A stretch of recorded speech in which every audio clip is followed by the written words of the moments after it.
بسم اللہ الرحمن الرحیم۔ لائٹ پوائنٹ میں آپ سب کو خوش آمدید۔ دوستو، روسی میڈیا نے JF-17 تھنڈر طیارے کو بھارت کے لیے موت قرار دے دیا۔ جیسا کہ آپ اچھی طرح سے جانتے ہوں گے کہ پاکستان نے محدود وسائل کے باوجود دفاعی دنیا میں اپنا نام چمکایا۔ اس نام کے چمکاتے اتنے تیز ہیں، اسلام دشمن نے پاکستان کے خلاف طرح طرح کے جھوٹے پروپیگنڈے شروع کر دیے ہیں۔ خاص کر بھارت کا ٹارگیٹ ہے کہ وہ کسی نہ کسی طرح سے پاکستان کو دنیا میں بدنام کرے۔ پاکستان کی دفاعی صنعت پر بھارت کئی گھٹیا رپورٹنگ پیش کر چکا ہے، جس میں کہا گیا کہ پاکستان کے ہتھیار ناکارہ ہیں اور استعمال نہ ہونے کی وجہ سے کباڑ کا ڈھیر بن چکے ہیں۔ ابھی حال ہی میں بھارتی میڈیا نے پاکستان کے ملکی سطح پر تیار کردہ لڑاکا طیارہ JF-17 کے خلاف ایک گھٹیا خبر نشر کی، جس میں کہا گیا کہ پاکستان کا تقریباً 60% JF-17 طیارے ناکارہ ہو چکے ہیں، جو ابھی استعمال کے قابل ہی نہیں۔ بھارت چاہتا ہے کہ وہ ایسی گھٹیا نیوز چلا کر JF-17 کی خریداروں کو روک سکے، مگر بھارت اس میں بری طرح سے ناکام ہو گیا۔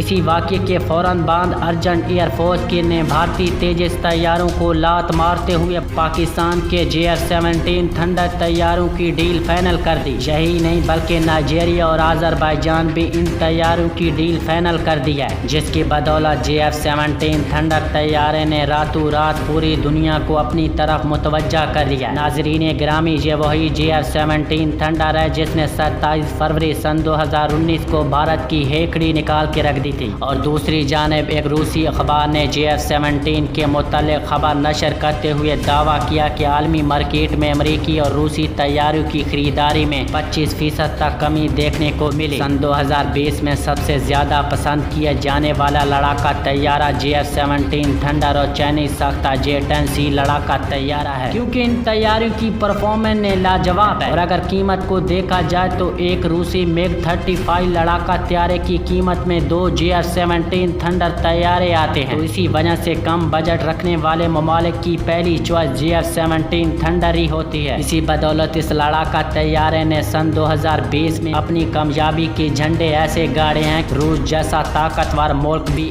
یہ کہنے پر مجبور ہو گیا کہ پاکستان نے JF-17 تھنڈر طیارہ بنا کر خریداروں کو اپنی طرف متوجہ کر لیا ہے۔ بھارت جتنا مرضی چاہے اس کے خلاف جھوٹا پروپیگنڈا کر لے، مگر حقیقت سے کبھی انکار نہیں کیا جا سکتا۔ بھارتی ایئر فورس نے خود شرمندگی سے بچنے کے لیے اپنی تیجس طیاروں کو خود خریدا۔ دوسری جانب بھارتی میڈیا بڑی بڑی باتیں کرنے میں لگا ہوا ہے کہ جو تیجس طیارے بھارتی ایئر فورس کے لیے تیار وہ فرانسی رافیل کا ہم پلہ ہوگا۔ اور آخر میں آپ دوستوں سے ریکویسٹ ہے کہ اگر ویڈیو پسند آئے تو اسے لائک کریں اور ہمارے چینل لائٹ پوائنٹ کو سبسکرائب کر کے بیل آئیکن کو پریس کریں تاکہ ہر نئی آنے والی ویڈیو سب سے پہلے آپ دیکھ سکیں۔